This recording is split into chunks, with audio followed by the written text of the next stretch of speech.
แสงเดขาข้อที่สองคำถามเฮาวางวัตถุไว้อยู่ระหว่างแหวนเพียงสองอันที่ประกอบกันเป็นมุม60องศาสองหาจำนวนหูn เท่า30องศาส่วนอ่านผ่า-1ซึ่งอ่านผ่าเท่ากับ60องศาแทนค่า30องศาส่วน60-1ฉะนั้นจะเท่ากับหาหูจากคำถามจะได้หูลังนี้นี่แมนเป็นเฟียงตัวที่1และนี่แมนเป็นเฟียงตัวที่2นี่แมนวัตถุ A ซึ่งวัตถุ A อยู่ระหว่างกลางของ2แวนเฟียงเมื่อวัตถุ A เป็นวัตถุเฮอแก้แวนเฟียงตัวที่1จะให้เกิดเป็นหูอยู่หลังแวนเฟียงตัวที่1ก็คือ A1 เมื่อวัตถุ A เป็นวัตถุให้แก้แวนเฟียงตัวที่2จะให้เกิดหูอยู่หลังแวนเฟียงตัวที่2ก็คือ A2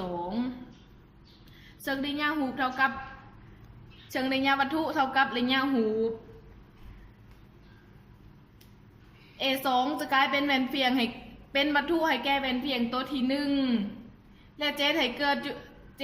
ดหูอยู่หลังแวนเฟียงตัวที่1ก็คือ A1 ขีด A1 ขีดจะกลายเป็นวัตถุให้แก้แวนเฟียงตัวที่2และเจให้เกิดเป็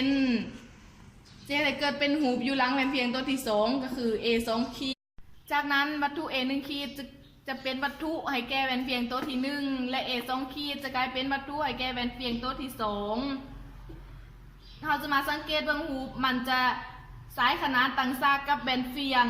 และจะให้เกิดเป็นหู A1 2ขีด